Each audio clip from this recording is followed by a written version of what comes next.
From music's most renegade rockers. Tonight, we'll hear from Jah Wobble, Justified Ancients of Moo Moo, with a remake of Petula Clark's hit, Downtown. These Immortal Souls, a reincarnation of the band Birthday Party. Pussy Galore, an American band who coined their name from a James Bond film. Wedding Present, an 8-track cartridge family. SNUB, SNUB, SNUB, SNUB. Welcome back to SNUB.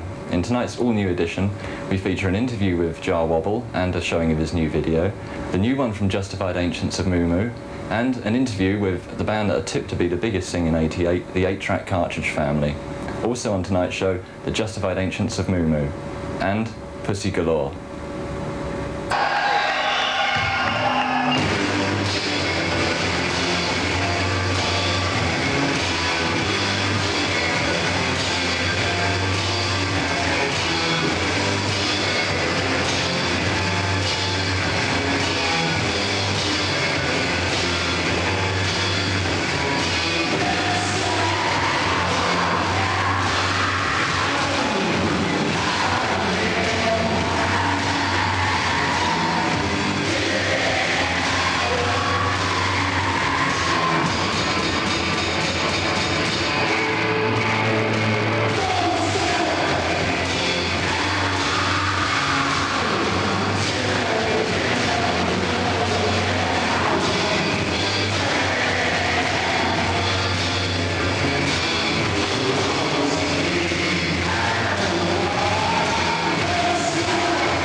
There was a lot of personal changes in Pussy Galore since the beginning. Pussy Galore.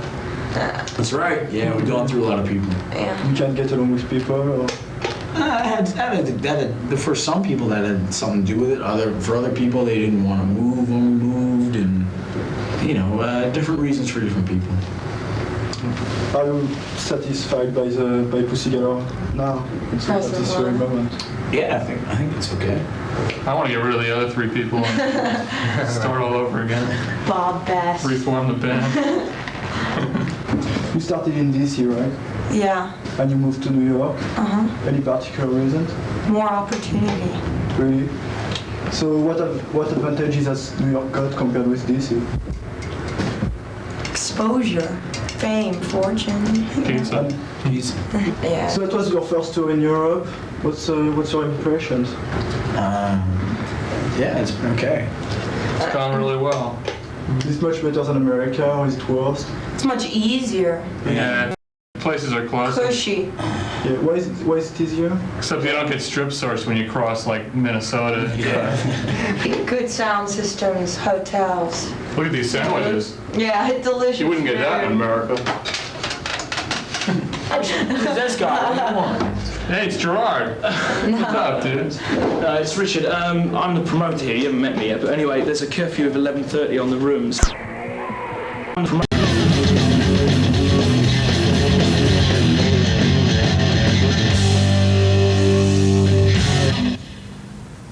Washington DC's Pussy Galore are a vicious combination between pathos, speed, thrash and garage. Love them or loathe them, you'll never be able to ignore them. It's just pure rock and roll. Just rock taken to its purest, most simple form.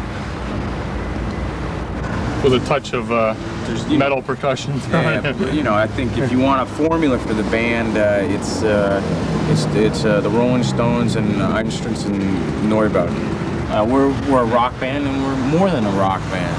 I mean, a rock band is supposed to be sinister, you know. Yeah. Look at Motley Crue, you know. Have you ever set out to deliberately offend though? Some of the titles have kind of been taken as offensively. I think, yeah, I mean, there was a lot of that, but I mean, I don't think, I mean, it was done with the knowledge that, I mean, I don't think you can offend or shock anybody anymore. You know, I think everything's been pretty much done. I mean, you know, and, you know, there's nothing left you can really do. And also a lot of the offensive things that were said were kind of tongue-in-cheek to begin with, and it's just the way we are, you know, it's the way we talk normally. We're, you know, a complex band, you know, we just ooze sexuality. One of the tracks that you done was a cover of Little Red Rooster, and you've retitled it Eric Clapton Must Die. Again, your sense of humour, but why Eric Clapton specifically? Well, because Eric Clapton, when the big Rolling Stones tour went through America, Eric Clapton was coming out and playing Little Red Rooster with the Rolling Stones.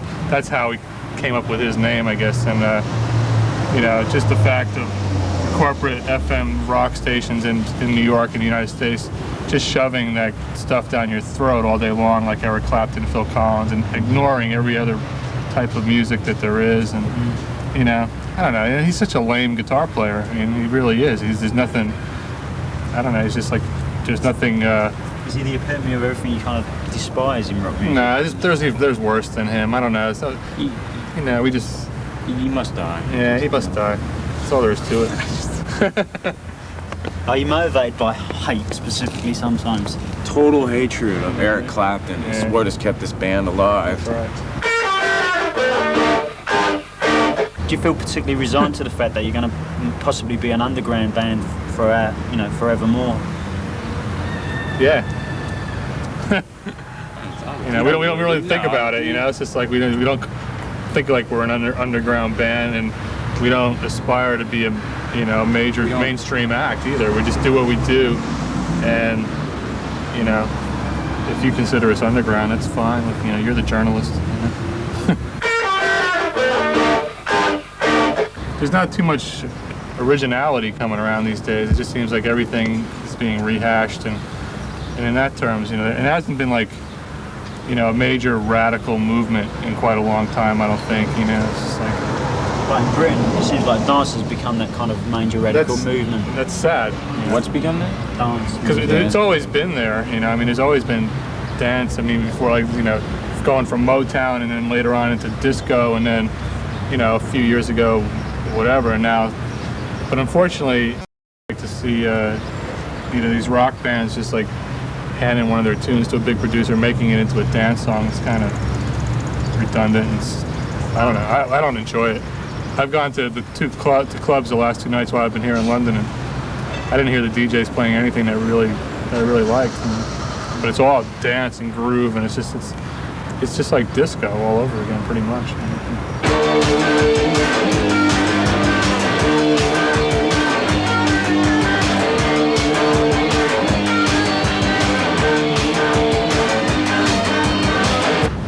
You mentioned earlier that people sort of try to intellectualise Pussy Galore. Do you think Pussy Galore are beyond that?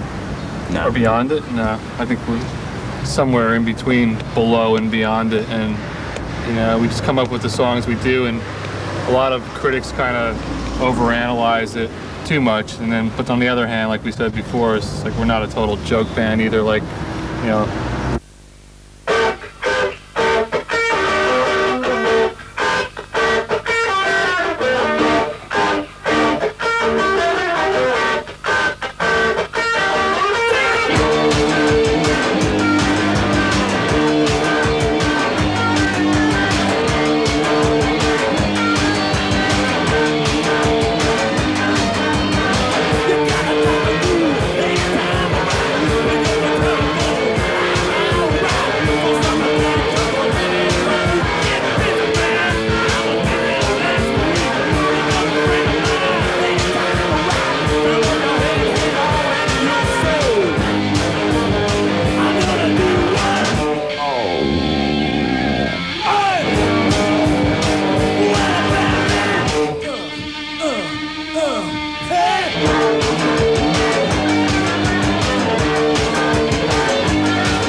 Well, that's your lot for another week, but join us again next time when Rachel will be interviewing the would-be's and recent winners of the Record Mirror Single of the Week award, the Milltown Brothers.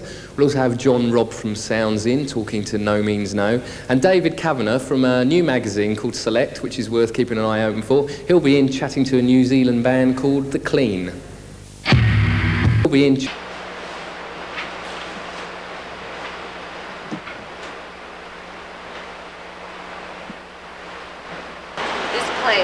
Totally sucks.